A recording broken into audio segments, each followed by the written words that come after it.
Hey everybody, welcome to Take the Black Live, the show where myself, Dan Selcke of winnerscoming.net, and Mia Johnson of fansided.com and dorksideoftheforce. etc. Talk about all things com or net. What is it? .com. .com. Beautiful. Talk about all things science fiction, fantasy, books, TV, movies. I'm sorry if you're trying to watch on Facebook and it's a little bit wacky right now, but we will bring you our level best anyway, because as always, there is a lot going on in the nerd space. Mia, how are you today? And hello, Julia. See, somehow you are in. I'm glad. Hi, Julia. She made it in. I'm doing pretty good. We've got a little gray, cloudy day over here, but you know what? I think I'm ready for fall weather. Yeah, it was a blistering summer, like you might say. And especially with like what's happened in California, I'm pretty happy to have a nice, cool, damp, but not sopping wet day here in Chicago. Oh, yeah.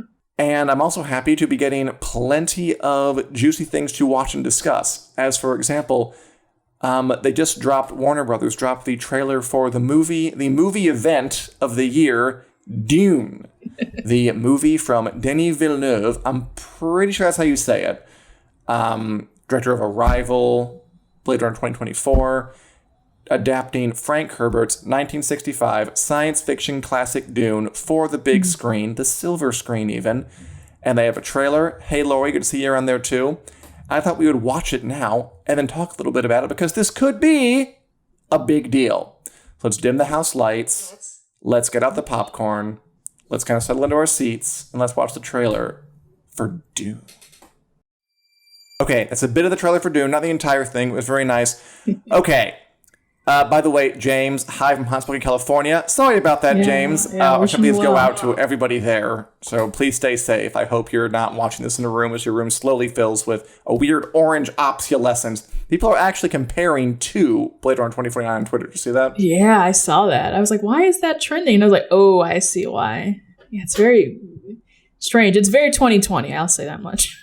Yes, it does feel like 2020. Maybe you can end on a decent note I mean, I know a movie can't rescue a year that we've had this many problems in, but Dune does look really interesting for a few reasons. This is I'm going to call it a canonical classic story, Dune. This is like something that Star Wars took a lot of cues from. A lot of modern sci-fi took cues from Dune. The story of Paul Atreides, Timothée Chalamet. We talked before about how stacked this cast is. Oh yeah, going to the desert planet of Dune with his noble family to try and manage it. But Mia, yes, he has obstacles. He has so many obstacles. There are the rival family, the Harkonnens, played by Stellan Skarsgård and Dave Bautista. There are the giant-ass sandworms, which we didn't get to in the trailer, but they're... That's what that was. Yeah. Dune is very... It definitely does have a Game of Thrones kind of feel to it, where there's a lot of political backroom scheming, wheeling, and dealing. And there are kind of layers to it. Like, the reason they're going to Dune is because the Emperor wants them to manage it, but it might be a trap, because the Emperor might be jealous of Oscar Isaac, Paul's dad. But he can't say no, because when the Emperor asks you to do it, you got to go do it. But he has to be like, okay, we have to do this, but also we have to know that it might be a trap, so we have to be very careful and connect with the farm people. It's a lot. It's a dense book. As Laurie says, never seen Star Wars. Really? Never? I'm impressed, Laurie. Good for you. Keep it up. But I do recommend Dune. To be honest with you, I've read it a couple of times. It's never quite clicked for me because it's just so dense and kind of cold. It's, as written, the book is sort of at an arm's length kind of sci-fi story. It's very clinical and very mannered and very clearly the guy's thinking a lot, but there's not a lot of warm-blooded, lovable characters to follow. They're good people, but they're just not, they're kind of driven by duty and the need to turn this desert planet into a verdant green wonderland. And there's a lot of, again, scheming, dealing, wheeling. It's sort of a hard book to get into, and maybe for that reason, it's never been made like a great screen adaptation. What do you think of the trailer, Mia, and of what the story in general? The trailer looks pretty interesting. It does seem like a lot to take in, but I mean, really, if if it's adapting any kind of book or news story, it's like, you're gonna have to get used to the new characters, the new environment, the new setting. I remember I was discussing this with my dad because I was telling him the trailer was going to come out, and he was like, yeah, because he's a sci-fi buff like me, and he was like, I remember going to see the original, and he was like, it did not make sense to him. He didn't get it. He was disappointed. So I don't know, at what stage or what particularly disappointed him about the original, but it at least this one looks nice and clean and I mean, the cast alone, I think, would be enough to get people to come. I mean, Zendaya. The cast is amazing. Yeah, you have Zendaya as Chani, I'm just going to throw out some terms at you, just at all of you. Get used to it now. The Fremen people are the native inhabitants of Dune. The Sardaukar are the Emperor's elite forces. The Gom Jabbar is the little weird poison dart thing the old lady put up Timothée Chalamet's neck. Oh. The Kwisatz Haderach is the messiah figure that Timothée Chalamet may grow up to be. The real name of Dune is Arrakis. There's a lot of words. Yeah. Like, a lot of fantasy sci-fi stuff has, like, a vocabulary. It's kind of like, once you know it, you're, like, part of the fandom, If you care enough to know all these words, you're probably a fan. That can be a good and a bad thing, right? It can be a good thing because, it gives you something to turn over and to think about. It can be a bad thing because it's like a barrier to entry. But right. I do love the director. The cast, as I said, is remarkable. Timothée Chalamet, Oscar Isaac, Charlotte Rampling as the Reverend Mother. You got Jason Momoa as his swordmaster tutor guy. You got Dave Bautista, lately of Guardians of the Galaxy, being one of the villains. Gotta love that. And Julie, it's not a show. It's a movie. Look at that. A movie we're talking about. Just a one-off, a quick little, probably 2.5 hour sit down at the, theater via. Ooh, speaking of which, what's that? Really, I've heard some rumors-ish about the release date, especially because Wonder Woman's supposed to come out around November. And now they're like, well, what if we push it to December? And then that also pushes Dune back to 2021, which would be incredibly sad. It's possible. I mean, at one point, I was worried Dune might not come out in 2020 at all. I mean, not really worried. Like, if that's the safe thing to do, fine. But now that they've opened the New Mutants in Tenet, and, I mean, come hell or high water, it happened. Like, they opened, people went to see it. I feel like the pall has been lifted a bit. Like, there's no more taboo. Like, you can open a movie. True. Maybe we still shouldn't be, but I feel like the industry has decided we're going to go ahead and try this. So I bet it'll hit the date. Yeah, what's the current release date? The 18th of December. The 18th of December. Oh, okay. Okay, so then maybe they were considering what if Wonder Woman opens in that spot. I don't know. We'll see. But it's interesting. There's a lot of, from what I can see, Star Wars comparison just between, I think I had a nice hilarious tweet set up to send comparing, Dune to Tatooine and all those sand biomes and planets on Star Wars. So Tatooine is 100% Dune. It's a big old desert planet where they live in ecologically friendly huts in the ground to conserve moisture. They're literally moisture farmers.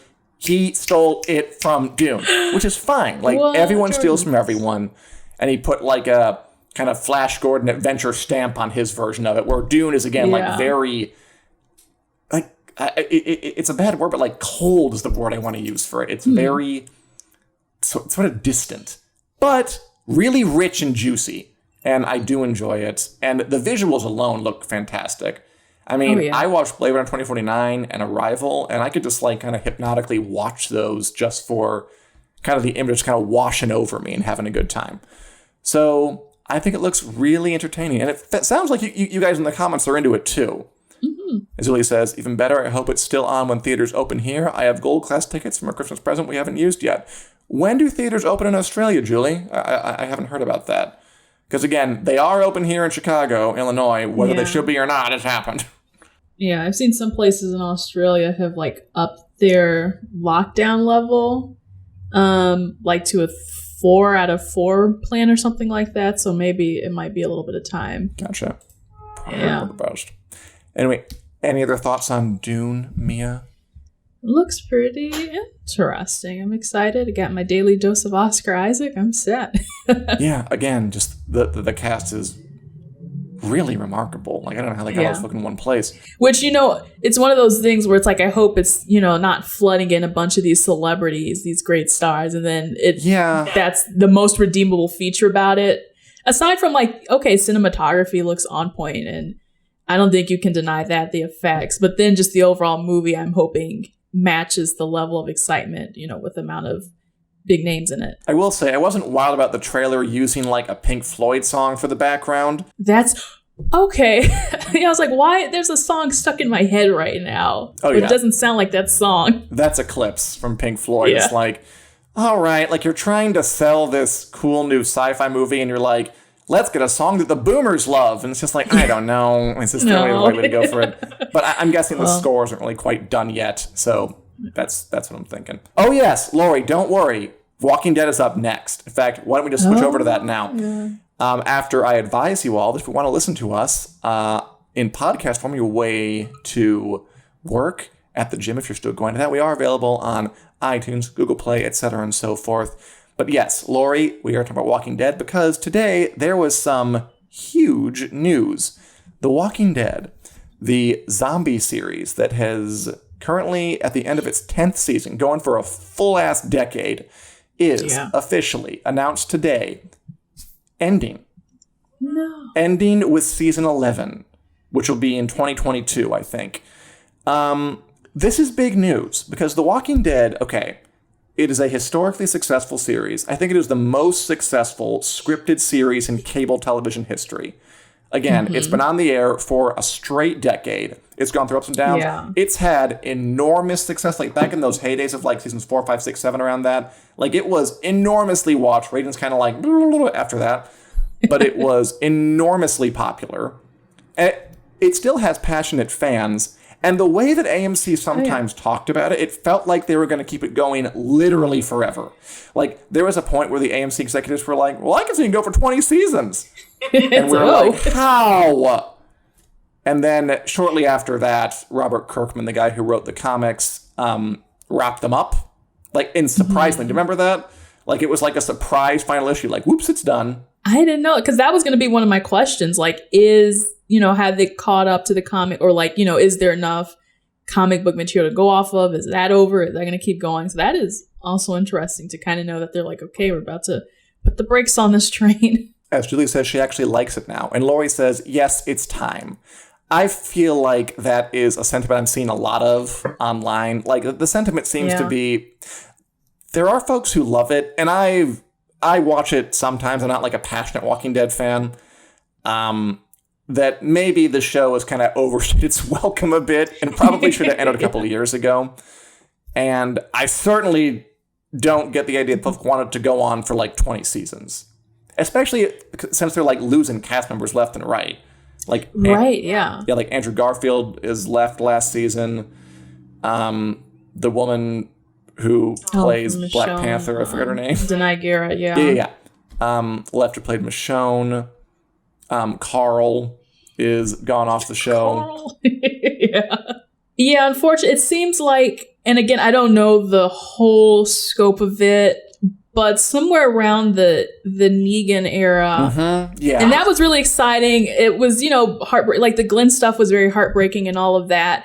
But it was like that season 7 or 8, from my perspective, is where it kind of got a little slow. It was like stories were just like slowly treading along. There wasn't a lot happening. But from my understanding, I think season 9, if not 10, might have been a little bit better. I think with the new showrunner is what it sounded like. Who I think that's who I think the showrunner is. But she was, it sounded like she picked it up, but now, yeah, I think if it comes to an end, I think that's fine. I think they've kind of reached that point anyway. And like a lot of people were saying, you know, The Walking Dead, this series is over, but not the universe as a whole, because there's so much more to go. No. Okay, the other bit to this is, yes, The Walking Dead is ending. And some great comments right now. We're going to read them in just a second, but let's get through this next bit, because it is, like, the other half of this story is that The Walking Dead is over with season 11. But is it, though? Like, is it really over? Because let's see. We have Fear the Walking Dead on, which is a spin-off show that started, like, I think it's going into its 6th season now. So that's already, like, kind of an old show by cable television standards. We have The Walking Dead World Beyond, which is a kind of young adult YA teenager zombie survival drama coming up, I believe, when The Walking Dead season 10 finale airs in early October. We have, and they just announced 2 more. They announced Tales of the Walking Dead, which will be like a show that it said, like, it's going to be episodic. Like, it'll look back into, like, earlier characters and just give them, like, one-shot episodes. Mm-hmm. And then they have a spin-off being made about Carol and Daryl, who are the dynamic duo from way back in the first season, who I do like. But so great. We're losing one show, but there'll be 4 damn Walking Dead shows on air, like, this time in 3 years. It's kind of almost seeming like it's trying to match the Star Trek universe. Like, some are building their movie universes, some are building the TV, and Star Trek and Walking Dead are like, we're going to do this TV thing, and we're going to make sure that you have this endless supply of content. Oh, yeah, Lori, you heard right. Fear the Walking Dead, Walking World Beyond, Tales of the Walking Dead, and now a new, I'm not kidding, this is happening, Daryl and Carol spinoff is coming in 2023. Yeah. That is happening. It's going on. And are they still doing a Rick Grimes movie? Oh, yes, and the Rick Grimes movie. And she says she is so there. And I mean, yeah, it does sound fun. I don't know. I gotta say, like, you're right. Like, I look at Star Trek and I look at Walking Dead, and I'm like, how many shows do you really need? And I gotta say, if you love it, awesome. I am glad you're into it. Lori, you clearly are into it. I will definitely give it a try. I do kind of have more respect for the Game of Thrones approach, honestly, where it's just like, let's just do one. Yeah. So this is also making me think about, because it's not a necessarily foreign thing to be like, okay, we have this base material and now we're going to have some sort of spin-off. But usually that's in the form of like a novel, like the Star Wars, what used to be, you know, this Star Wars spin-off novels, comics, even though Walking Dead is a comic. So it's interesting to see that there's always have been spin-off stories being made, but never have we had basically the platform and the space to actually turn those works of art into actual TV series. So a few folk in here are talking about how much they like Jeffrey Dean Morgan as Negan. Oh. He I mean, I do like Jeffrey Dean Morgan. Yeah, I have to give him that. Like, I agree with you that, like, his introduction was, like, kind of the point when the show both peaked and, like, started its, well, I guess it can't get any better, so it's time to start going down thing. But he definitely has charisma. He definitely has a place in the show. I watched a spinoff about him. Okay, I can't go back. As Lori says, Carol's my favorite. You're going to me. Carol's kind of my favorite too, by the way, Lori. I always liked her. Her transformation from kind of waifish, abusive relationship survivor to borderline psychopathic, cold-blooded killer to warm mother figure. She had a journey, is what she had. I didn't mind that at all. Is the whole, like, the Carol, the ship, you know, Daryl and Carol, are they like still romantically entangled, or has it ever happened? What's the status of that? They never were. I mean, Lori, you're the expert. I don't think they ever were officially together. Yeah. Right? Because she liked you guys. Who was the king, right? Oh yeah. I forgot his name. Ezekiel? The Tiger King. He was totally the Tiger King. That's the last, like, I remember her, like, wanting to be with somebody, and then that's when I dropped off. Right. Yeah. Not a bad show. Just it's a lot. And I just wonder if like any franchise can sustain that much stuff. And I know that like the vogue right now is to just get as many shows as you can. Like Star Wars too are rumored to be having like, I mean they are, The Mandalorian and maybe an Ahsoka Tano show and The Bad Batch and a show from the Russian Doll showrunners coming. Like they're also gearing up to have all these like shared universe shows, all the Marvel shows that are coming, Loki and WandaVision and Falcon Winter Soldier, which are all we'd like to be watching that already, by the way. Do you realize? I know, how strange. It is too bad. I mean, like, because now it's not so much about make a show that's going to be a hit. It's make a lot of shows that can attract people to your streaming service is the model. Mm-hmm. And we're getting these just webs of shows. And just as a guy who watches a lot, I mean, I watch a lot of TV. And I'm someone who's like, I can't watch all of these. Come on, give me a break. Exactly. Yeah, that's how I'm feeling. But we still got some chiming in about the Carol and Daryl. Yes, indeed. Julie says, I couldn't see a romantic link between them. Lori says, Carol and Daryl are friends, bestie. They don't have to be physical, but I think they're soulmates. Interesting. Oh, I like that. Yeah. There's no shame in having a close. If I can remember this point for Tenet about, not needing romantic lead or, romanticness, I understand where they're coming from. Totes. Yep. I always like them. If you're going to have a spinoff, those two are the ones. I just am, as ever, concerned about the proliferation of these networks of programs and see if they can see themselves. But we'll see how it goes. Speaking of, again, we just mentioned Star Wars being one of these franchises that's trying to like really monopolize your time. Mia, was there some new news about the second season of The Mandalorian coming to Disney Plus in October? Yes, indeed there was. So we already knew as of last-ish week that it was coming out October 30th on Disney Plus. And just yesterday, Entertainment Weekly dropped this huge feature on season 2 of The Mandalorian. So basically, they got pretty much everyone, from like the showrunner, like Jon Favreau, Dave Filoni, who also works on it from the Clone Wars. They all got to say a little bit of something. And basically, the overall thing was, we're not going to tell you what's going to happen, but there might be some things here and there as we're continuing to figure out what happens to Baby Yoda, the child, right? So we know at the end, and I guess it's been long enough to spoil The Mandalorian at this point, right? I mean, go easy, just like thread the needle. Yeah. So obviously, at the end, there was no like clear resolution about Baby Yoda or his home. So that's like the brief and the short. But there's something interesting, though, about Giancarlo Esposito's character, Moff Gideon, because he was like basically the essential villain in this and the guy pulling the strings and all that. But he offered a different perspective, and I'll just read out the quote that he said in this. So he said, for season 2, who knows? Maybe there's an opportunity to get the Mandalorian to fight some battles for me. You may think I'm a villain, but I'm trying to harness some energy and some powers for a path and that could be best for all. So we get to see him be somewhat diplomatic and more of a manipulator. Interesting. So he's not so much like he's more like an emperor, like tempting the Mandalorian to the dark side or something like that. Yeah. And I was like, well, I think that's interesting because in this era of the galaxy far, far away, the whole Jedi thing is like, oh, what is that? So he doesn't really abide by the codes of the Jedi.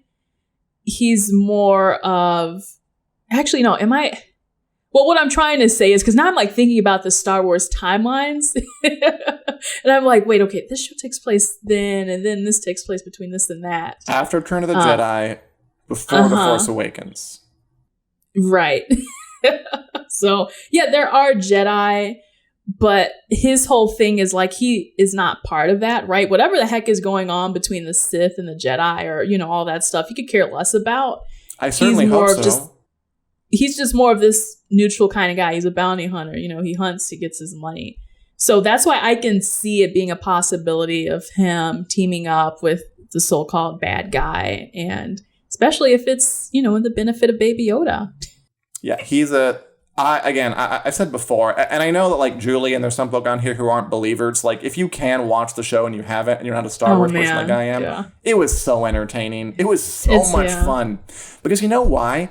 This show, rather than like embrace the whole post Game of Thrones, like Walking Dead, Star Trek sprawl, where it's like, we're going to tell the most epic story ever, where it's like 18,000 characters all trying to interconnect. It was like so simple. It was just the bounty hunter, the adorable little alien, Baby Yoda, the child. It was actually called the child boy, weirdly enough. And I want to protect him and find his people. It was so refreshingly simple to me, and so just like well done at the same time. Like a simple story, well told. And I gotta say, like part of the interview, they were like, "We're gonna go into like more." He literally said, "We're gonna go into more Game of Thrones direction." And like make intersecting characters, and I'm like, okay, just I hope you know what you're doing, because the reason I liked it so much in the first place was because it wasn't that. Yeah, I have that quote. So Jon Favreau said, he's like, as we introduce other characters, there are opportunities to follow different stories. The world was really captivated by Game of Thrones and how that evolved as the characters follow different storylines. That's very appealing to me as an audience member. So we might be losing, kind of like you said, that simplicity of just, you know, here's who we're following. We don't have to worry about a big B plot or a big C plot, you know, just these characters. And I'm wondering if that's their maybe attempt to try to make this, you know, to prolong it. We've already got season 2. Season 3 is probably definitely going to happen anyway. So it's like, ooh, straightforward storytelling. We can't do that anymore. Sure you can. Like, didn't like Gunsmoke last for like 25 damn seasons or something? And all that was like a different cowboy every single episode, just something different. Like, like what I like about it is that like now, since everybody is trying to do the Game of Thrones thing, everybody from like The Witcher to Star Trek is trying to do like the big sprawling thing. Like simple and episodic actually feels kind of revolutionary again to me. Yeah. Like that's what feels different, which was the real spirit of Game of Thrones, by the way. Aww. Doing something different that no one had done before. So that's my wish for it. But, you know, I did love the first season. So certainly until I see it and I hate it, I'm excited for it. Oh, yeah, for sure. Yeah. And if they're bringing basically everyone back, Pedro Pascal, obviously, in the lead. Gina Carano is Cara Dune. We saw a little bit of her. Carl Weathers as Grief Karga. Yeah. So, yeah, the gang will all be there. And fun fact, because I was like so worried, I did not have faith that this was going to come out on time. And they specifically addressed in this article, they said that they wrapped filming like 4 days before the COVID shutdown happened. I was like, phew. And then it was like, well, you know, we still had to do like the score with Ludwig Göransson, who's really awesome. And so they somehow figured that out, like, you know, through tech, basically, like recording separately or recording in small groups. So I'm sure they probably pulled it off flawlessly. Oh, yeah. I mean, it's Disney. They will, yeah. They will find down the there way. that Julie wants to watch it, doesn't have Disney Plus. And Lori says, you can just stream it online. We won't tell if you don't. Just be careful. That's like, I had tweeted out another portion of that article where Jon Favreau was like, yeah, I was like in Paris or somewhere, and I saw this big mural of Baby Yoda, and I just couldn't believe that it had gone so viral. They haven't even seen it yet. It hadn't even hit Disney Plus in Europe. I was like, I mean, you're right, but let's be real, John. People have been watching in Europe before Disney Plus dropped it there. I mean, yeah. I mean, that's another little wrinkle to these to this idea of having all these shows to lure you to streaming services. Like, does it really work, or does it just make piracy more of a thing? Like, I wonder how many folks have watched Mulan who do not own Disney Plus. Yeah. And don't want to pay $30 extra if they do. I'm just saying. I didn't do it, or did I? I didn't. You can't tell me anything. Don't report me. Don't call the cops. But yeah, I wonder what's going to happen with that. Okay, we're going to move on really fast before our final topic. I just wanted to say a couple brief words about the Venture Brothers. I'll be quick because I know that nobody watches this show. So the Venture Brothers was an Adult Swim cartoon, began 17 years ago, that I absolutely love. I've loved it for over a decade now. It's about, how do I describe this? It's about kind of like a washed out scientist and his Scooby-Doo-like kids around the world solving mysteries, but it quickly got really weird and it became like this chance to parody everything from, Marvel to 70s glam rock, like really weird references it has to like all kind of, I know, Lori, no one has. That's the problem. It got very strange. The characters are very, very well drawn and lovable, and it got canceled this past week. I just want to say a few words about it because I'm sad it's canceled. I hope HBO Max or Disney Plus or Netflix, someone can revive it because I want to see a final season where it all wraps up. I thought it was a great, underappreciated show. I mean, and Lori, like, the problem is no one watched it. Like, so it's fine. Like, that's why it's been canceled. Because it's kind of like the funny version of Dune. It's very, very dense and sort of, like, hard to break through.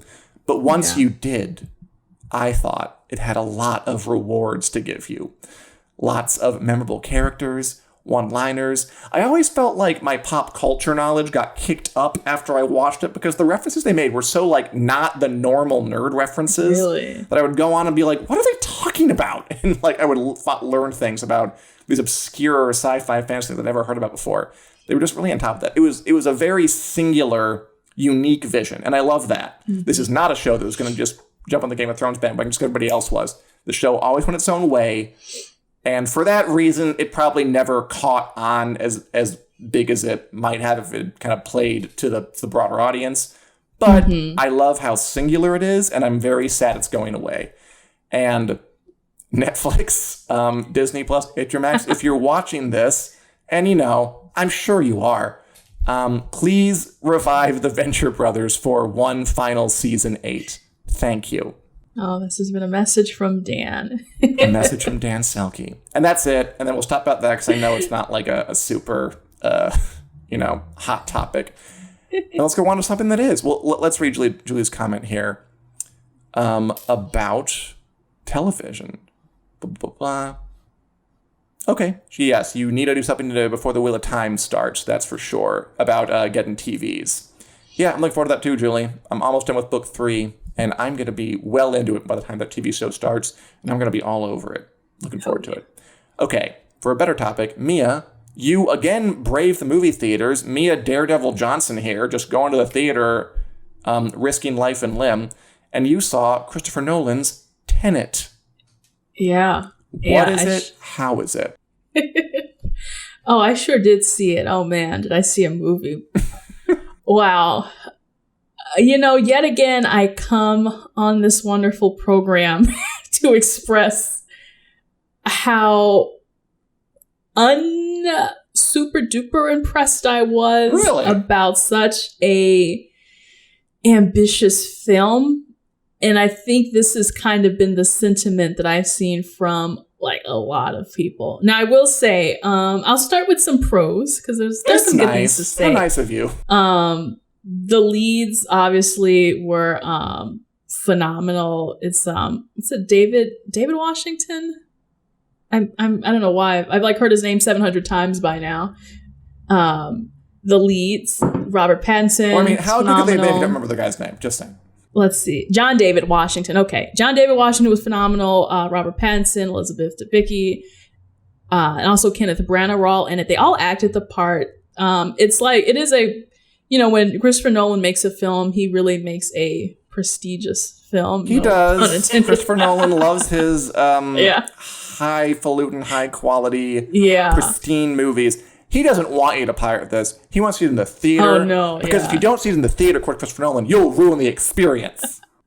Yeah, we did even go see it in IMAX, which, I wouldn't say made or broke the experience.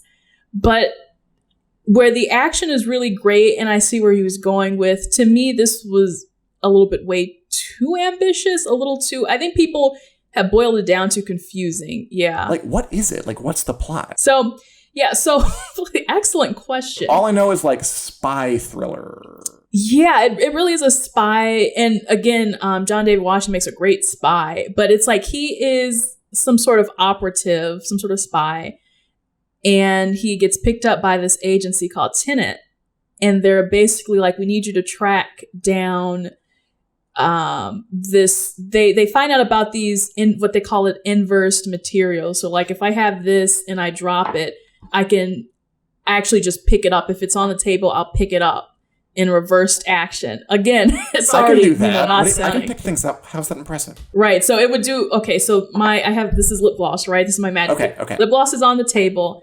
You hold out your hand. Yeah. And it reverses the action as to where it comes in. So that's what they call inverse. Oh, so it's like sci-fi action. or something. Yeah, it's something like that. So they're these objects where you interact with them backwards. So instead of a bullet shooting out of the gun, the bullet reverses into the gun. That's cute. And it's basically him trying to figure out how is this possible and who's the person behind it.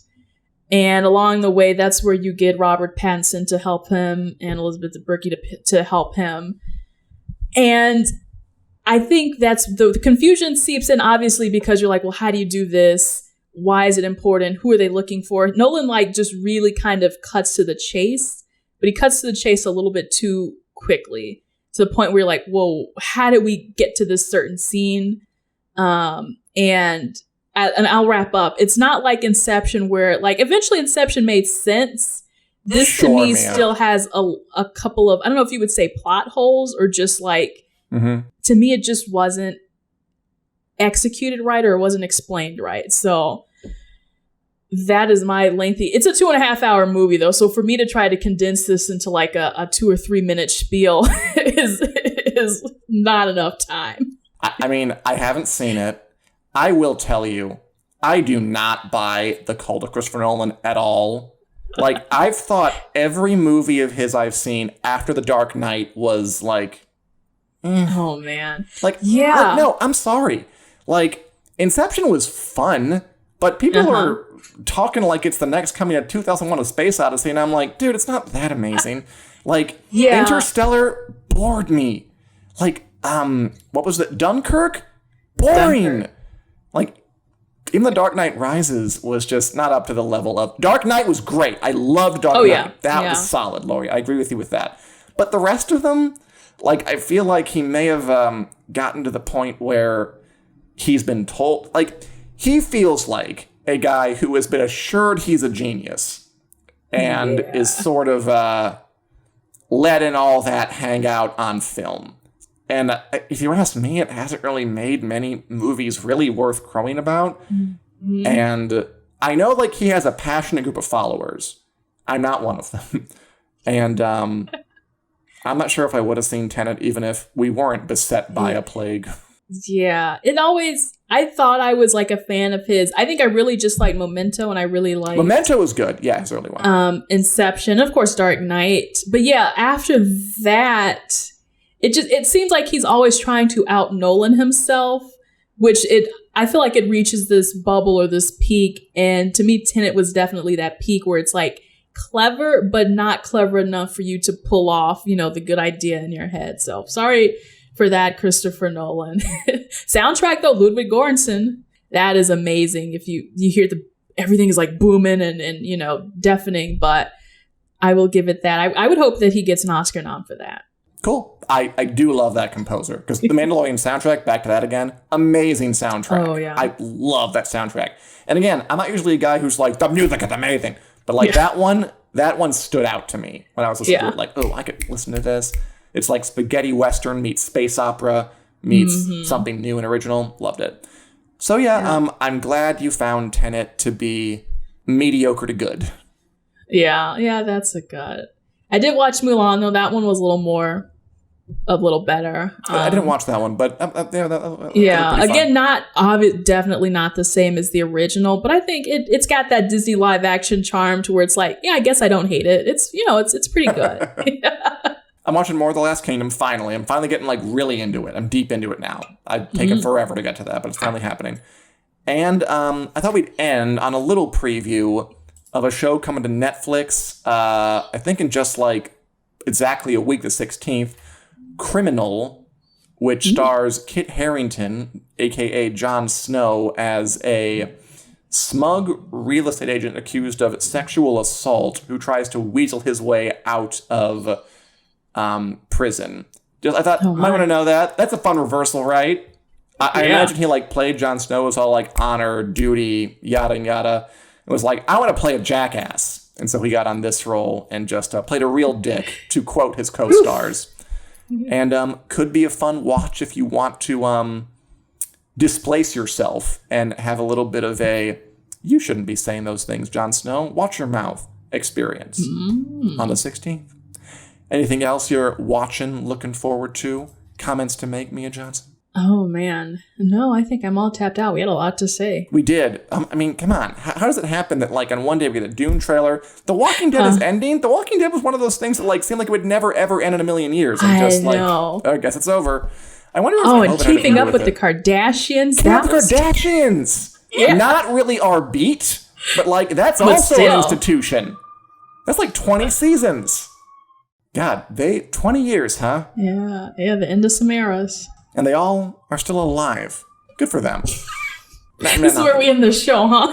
It is. Anyway, that's been Take the Black Live. We're here every Wednesday, 4 p.m. They didn't throw that one today. Oh, the Lovecraft Country recap. Oh, well, let me interject really quick then and say it was a heck of an episode. Unfortunately, since we are out of time, I'll have to point you in the direction of Lovecraft Country Chronicles. There's a bonus episode here on Take the Black Live podcast you hopefully listen to. And then if you enjoyed that, you can head on over to Spotify, Google, all those good things to listen to my lengthy recap of this past episode. So you gotta listen to it over there, folks. I'm sorry we didn't have time today. like a minute and a half, really quick. I liked it. Yeah. It was Indiana Jones-ish. It was a adventure caper. It was heavy on the mythology, which I think is the show's weakness, frankly. So it's probably my least favorite so far, but still fun to watch. But just because of the effects they do. I love the thing where the Yahima was turned from a corpse into a flesh and blood person in reverse. That was so good. I love the full-on Indiana Jones in the Last Crusade spinning blades. Yeah. I loved the disappearing board. That was so Indiana Jones. It wasn't even funny. I mean, was that on purpose? Do you know?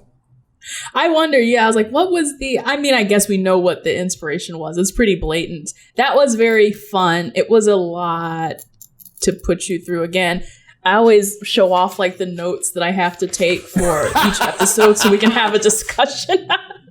But yeah, it was you get a lot of just the lore in every episode. It's really a lot to focus in on. But sometimes I don't think it shouldn't detract too much just from the fun that they do have, with each adventure. And they're always building up to something more and more. Yeah, it's still very fun and watchable. I do wish they, found a way to integrate, the exposition smoother. I always feel they're really forcing it in. Right, But the characters and the setting and the themes are all really compelling. So yeah, definitely a fun show. Okay, and with that, we will wrap it up. Thanks for watching, everybody. Thanks, Julie, Lori, Christian, everybody who's watching. Back here next week, Wednesday, 4 o'clock Central Standard Time, here on the Winners Coming Facebook page. Thanks for watching, Lori. We'd love to have you back again. And hope you have a splendid week and a lovely weekend. Bye-bye. Bye.